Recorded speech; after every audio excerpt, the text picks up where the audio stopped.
broadcasting live from an undisclosed location. This is the TCMMA podcast with your host, Chris Cross.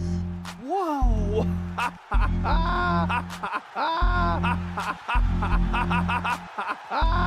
Dana White privilege. Let's go, baby! Let's go! Let's go! Let's go! Let's go, baby!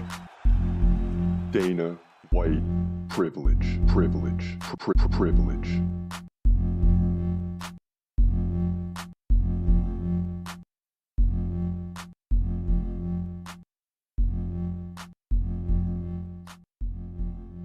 Welcome to the TCMMA podcast. It's your boy Chris Cross, and I got to come to you with some terrible news. Most of you know by now. Some of you are waking up to this news. But yes, it's true. We know it's official. Khamzat Chimaev is out of the main event versus Robert Whittaker at UFC Saudi Arabia. You are hearing this right. I'm as shocked as everyone else is. I cannot believe it. Word from Dana White and company is that he's hospitalized and very ill. So it's just a terrible thing. And, you know, I've been sifting through the news all day long as reports started to come out earlier today.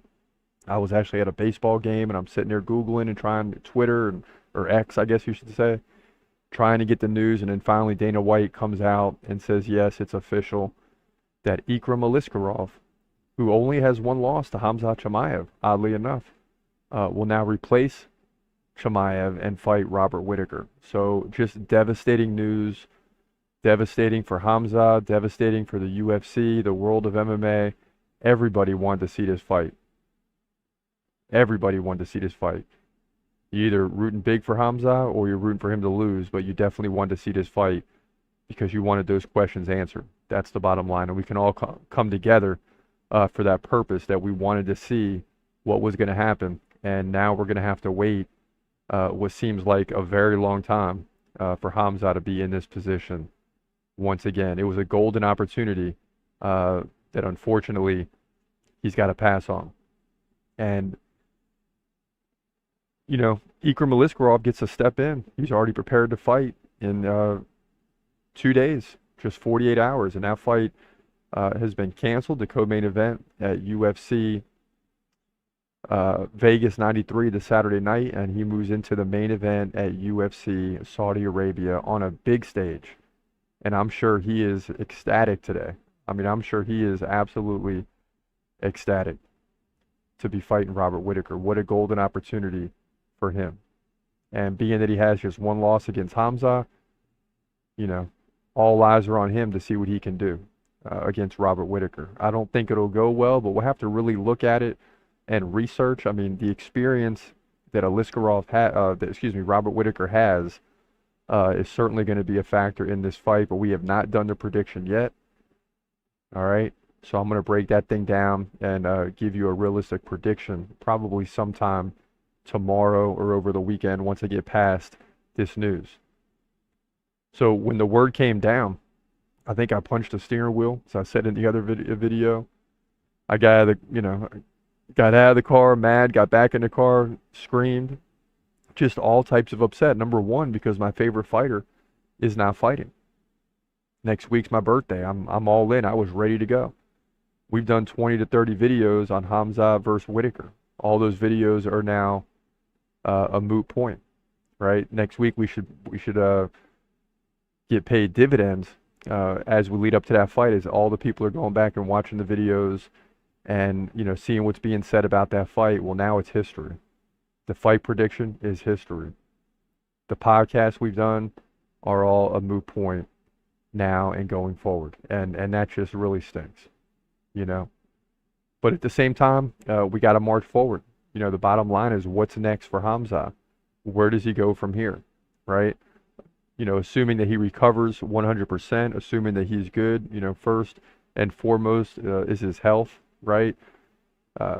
I'm mad just like you are, but at the same time, I also want to see Khamzat get back to 100%. So everything I'm about to say is assuming that Khamzat gets back to 100%, right?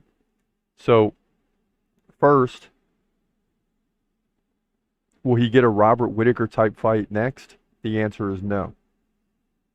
The answer is no. Because you have 4 guys that have separated themselves in a division.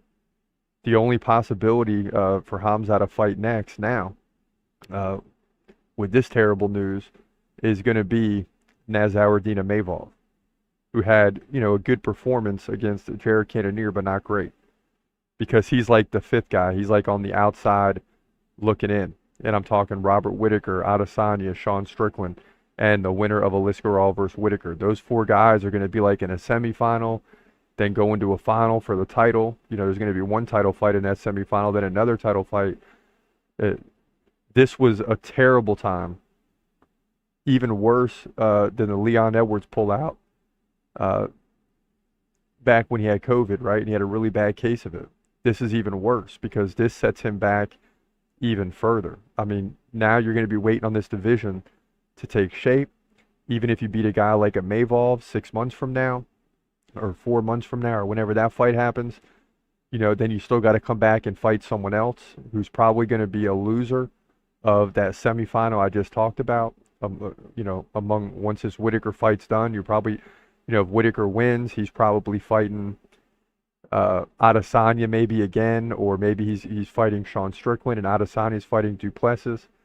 I wouldn't be surprised now if the UFC starts to rush and move forward with Dricus Duplessis and Adesanya, looking at Robert Whittaker versus Aliskerov as meaningless in terms of title contention. This is bad for Robert Whittaker too. Please understand it, because a win over Khamzat, I think, puts him right back in talks for a title shot. So it's bad for him too. It's not what he wants, right? And before we go forward with what could happen in the future, all blessings and praises to Robert Whittaker for taking that fight against Khamzat, right? Even though it's not going to happen now. Doing it in Saudi Arabia, which is home turf, home field advantage big time for Khamzat. And not many other guys would have taken this fight, but he took the fight.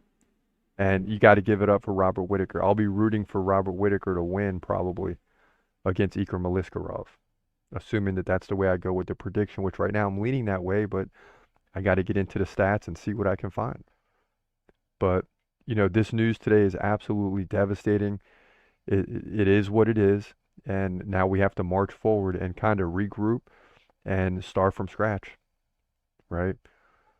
Because after we do the fight prediction for Khamzat versus Whittaker, then we have all the podcasts and all the clips and all those type of things breaking down the fight. Well, again, that's a moot point now. So we have to start over with the next matchup, which is not even going to be close, not even close to as intriguing as Khamzat fighting Robert Whittaker. And worse, we're going to have to wait another 4 to 6 months before his next fight.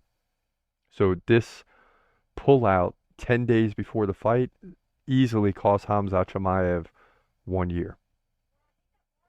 Easily has cost him 1 year. 4 to 6 months waiting on, the next fight. Then another 4 to 6 months, if not longer, 8 months to a year, on getting another fight at the caliber or level of Robert Whittaker, which could put him in position to win a title. I still firmly believe that this is the best fighter in all of mixed martial arts. And I know some of you have a problem with that, especially after today's news. I still wholeheartedly believe that. I'm not backing down from that until I see Khamzat fight and get walloped. And I don't expect that to happen. But this is terrible news in a sense that we're not going to know what he could have done. We're just not going to know. And Robert Whittaker gets an easier opponent in Ikram Aliskerov, who's no joke whatsoever. Okay? But let's be real. Khamzat finished him. Right? So it is what it is. We're not getting Khamzat, we're getting Ikram Aliskerov. So, which is still a big fight, but not nearly as big as Khamzat. So, those of you that are waking up to this news this morning, you're watching this video, you're researching it, then watching this video or podcast, you recognize how bad this news is, because a lot of you are in Saudi Arabia or on the other side of the world. You're sleeping when this news comes out, you're going to wake up with notifications on your phone. You're going to wake up in awe, like, I cannot believe this. And on another note, with also the Conor McGregor and Michael Chandler fiasco that's going on, you know, you buy tickets to an event and the guy that you're going to see is not even fighting now. That's like if I bought tickets to the Las Vegas Raiders and then a week before the game, they're like, no, you know, the Raiders aren't playing, okay? But instead, the San Diego Chargers are playing. No disrespect to the San Diego Chargers, but you understand what I'm saying. You're buying tickets to see your team, and now your team is not there. What if you buy tickets to see Conor McGregor, right? That's why they've sold so many tickets.